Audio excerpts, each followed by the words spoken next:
नमस्ते दोस्तों, आज मेरे भाई मेरे घर सोने आए थे, लेकिन उनके आने की वजह से मैं उन कामों को नहीं कर पा रही थी जो मैं आमतौर पर रात की अंधेरी रात में करती हूँ। इन कामों में मुझे बहुत शांति मिलती है, लेकिन क्या मैंने कभी सोचा था कि आज रात ऐसा कुछ होगा कि मैं पसीने में भग जाऊंगी। उन्होंने बस 2 अंगुलियों से मुझे पागल कर दिया और अब मैं आपको वो सब बताने जा रही हूँ। मेरा नाम संगीता है, मेरी उम्र 29 वर्ष है और मैं अभी तक अविवाहित हूं। मैंने कभी शादी नहीं की और सोच रही थी कि शायद मैं कभी शादी नहीं करूंगी। एक बार यार मैं धोखा खाया था और उसी दिन से मैंने प्यार करना छोड़ दिया, क्योंकि मैंने तय कर लिया था कि मैं कभी भी किसी लड़के के जाल में नहीं फंसूं। यही कारण है कि मैंने शादी नहीं की। मैं एक कॉलेज में प्रोफेसर हूं, एक भारतीय लड़की, सुंदर, शिक्षित और स्मार्ट। मेरे शरीर और मन पर आधुनिकता का प्रभाव पड़ा है, लेकिन पिछली रात मेरे भाई के साथ जो हुआ उसके बाद से बहुत कुछ बदल गया है और मेरे विचार भी बदल गए हैं। अब मुझे लगने लगा है कि अगर कोई अच्छा लड़का मिले तो शादी कर लेनी चाहिए। पिछली रात की बात बताती हूं। मेरे भाई, जिनकी उम्र 35 वर्ष है, सेना में काम करते हैं और मेरी भाभी का हाल ही में एक बस दुर्घटना में निधन हो गई है। रात के समय हम खाना खाकर थोड़ी देर टीवी देख रहे थे। फिर मैं और भाई छत पर टहलने गए। भाई ग्राउंड फ्लोर पर सो रहे थे और मैं फर्स्ट फ्लोर पर अपने बगल के कमरे में अपने छोटे भाई के साथ सो रही थी। रात लगभग 2 बजे के करीब हम दोनों नीचे आए और तब भाई मेरे कमरे में आकर बोले, संगीता, मुझे अभी नींद नहीं आ रही, चलो बात करते हैं। दोनों बिस्तर पर बैठकर बात करने लगे। कभी कभी भाई अपने मोबाइल पर गेम खेलते और मैं अपने मोबाइल पर लोगों के स्टेटस देख रही थी। तभी तेज बारिश शुरू हो गई और हल्की ठंडी हवा भी चलने लगी, जो हम दोनों को बहुत पसंद है। दिल्ली की हवा तो ऐसी ही बहुत अच्छी होती है। कुछ समय बाद भाई सोने लगे। मैंने कहा, भाई आप अपने कमरे में जाओ, आपको नींद आ रही है। भाई नाखुश होकर बोले, संगीता, मुझे परेशान मत करो। ये कहकर उन्होंने आंखें बंद कर दी और 2 मिनट में गहरी नींद में चले गए। मैंने बाथरूम जाकर अपने कपड़े बदल लिए, क्योंकि तंग कपड़ों में मुझे नींद नहीं आती। फिर मैं लौटकर बिस्तर पर बैठकर मोबाइल पर कहानी पढ़ने लगी। इन दिनों में मैं बहुत अच्छी कहानियां पढ़ पा रही हूं। मेरे भाई सो गए थे और मैं उन कामों को नहीं कर पा रही थी जो मैं आमतौर पर रात की अंधेरी घड़ी में अकेले सोते समय करती हूं। लेकिन आज भाई की वजह से मैं ज्यादा कुछ नहीं कर पा रही थी, इसलिए मैंने मोबाइल रखकर सोने की कोशिश की, लेकिन कहानी का ख्याल मेरे सिर में घूम रहा था और नींद मुझसे दूर हो रही थी। रात गहरी होती जा रही थी और मेरे मन में एक अजीब बेचैनी होने लगी। नींद तो थी ही नहीं और सिर में वो कहानी चल रही थी जो मैं सोने से पहले पढ़ चुकी थी। उस कहानी ने मेरे अंदर एक अजीब उथल पुथल मचा दी थी और मैं खुद को शांत नहीं कर पा रही थी। भाई पास ही सो रहे थे और उनकी खर्राटे की आवाज मुझे और अधिक विचलित कर रही थी। अगर वो वहां नहीं होते तो शायद मैं खुद को उस कहानी का हिस्सा बना लेती और वे सब काम करती जो मुझे रात की अंधेरी घड़ी में अकेले पसंद है।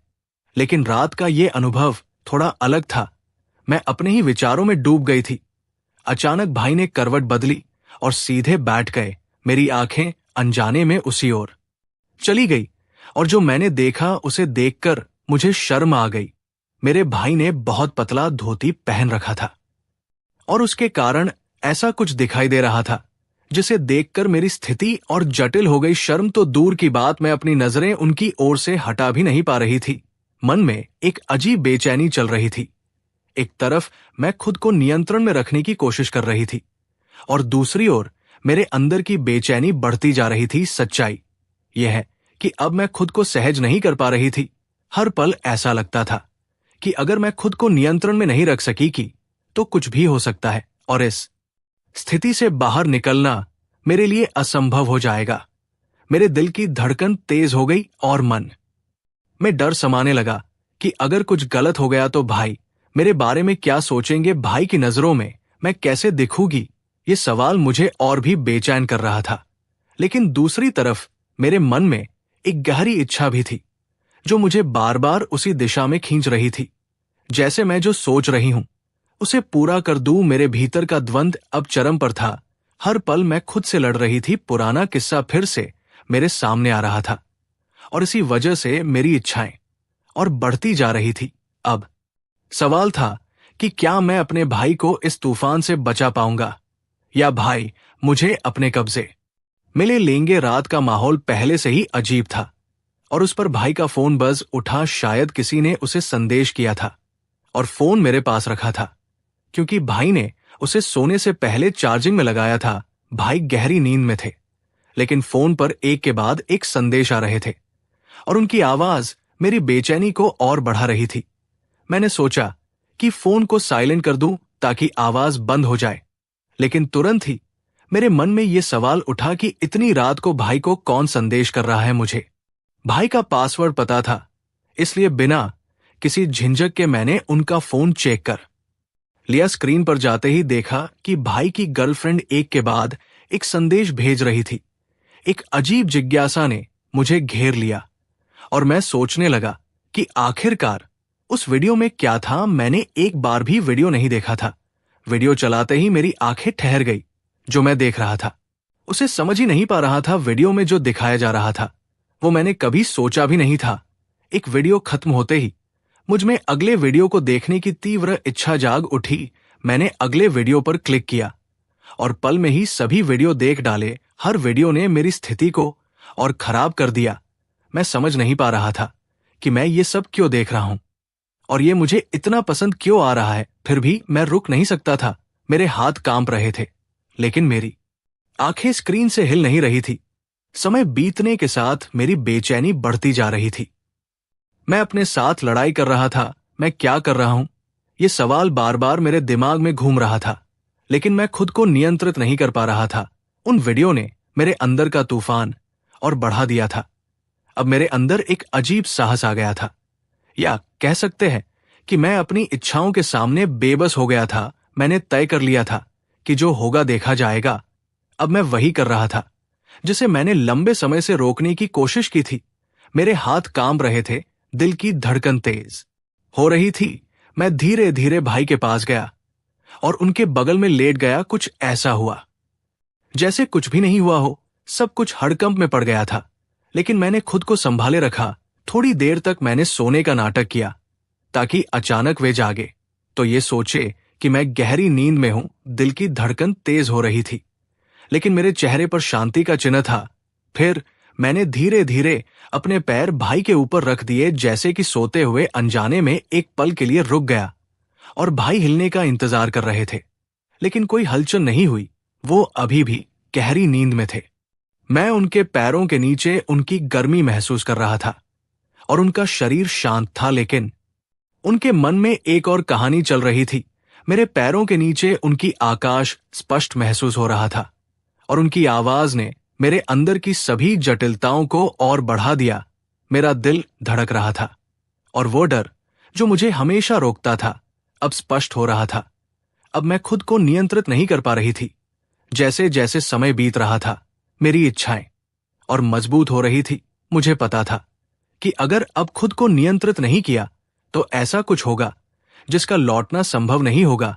लेकिन कुछ ही क्षणों में मेरा मन और मन जैसे लड़ाई कर रहे थे और मैं धीरे धीरे अपने दिल के पास हार रहा था। मैंने ने फिर से अपने पैर हल्के से हटा लिए ताकि समझ सकूं कि उनकी नींद कितनी गहरी है, लेकिन कोई हलचल नहीं हुई। अब मेरा मन ठंडा हो रहा था और सिर्फ एक ही बात मेरे मन में घूम रही थी। रात और सन्नाटा मेरे अंदर एक तूफान पैदा कर रहा था। हर सेकंड मेरा साहस बढ़ रहा था। मैंने जो कदम उठाया था अब उससे पीछे हटना संभव नहीं था, लेकिन तब मैं नहीं जानता था कि वो सो रहा नहीं था। दरअसल वो गहरी नींद में नहीं था, बल्कि शुरू से ही सोने का नाटक कर रहा था। मेरे हर कदम का वो पहले से ही जानता था। मैंने जो अनजाने में किया था, भाई ने जानबूझकर देखा। शायद मुझे दंड देने के लिए भाई चुपचाप लेटे थे। मुझे बिल्कुल नहीं पता था कि उनकी आंखें बंद होने के बावजूद उनका मस्तिष्क पूरी तरह से जाग रहा था। मेरे दिल में जद्दोजहद चल रही थी, लेकिन भाई की कोई प्रतिक्रिया ना देखकर मैं और उत्साहित हो गया। ठीक उसी क्षण जब मैं और कुछ करने जा रहा था, उन्होंने अचानक आंखें खोल दी। मेरी धड़कन जैसे थम गई। आंखें खुलते ही मैंने जल्दी से आंखें बंद कर ली और सोने का नाटक किया, लेकिन मेरे चेहरे पर आतंक और बेचैनी स्पष्ट रूप से उभर गई। मैं समझ पा रहा था कि मैंने खुद को एक भयानक जाल में फंसा लिया है, लेकिन जो होने वाला था उसके लिए मैं बिल्कुल भी तैयार नहीं था। तभी भाई ने मुझे इस स्थिति में देख लिया।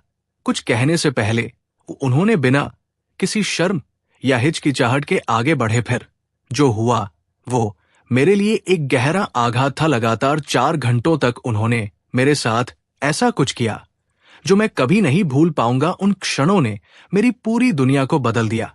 लेकिन इस कहानी का अंत यही नहीं है। उन 4 घंटों में जो हुआ उसकी पूरी सच्चाई मैं आपको अगले हिस्से में बताऊंगा। अगर आप जानना चाहते हैं कि क्या हुआ तो मेरे चैनल को सब्सक्राइब करना ना भूलें, ताकि आप इस रोमांचक और रहस्यमय कहानी का अगला भाग देख सकें। मैं आपकी प्रिय मित्र संगीता कल फिर मिलेंगे। तब तक सभी को धन्यवाद।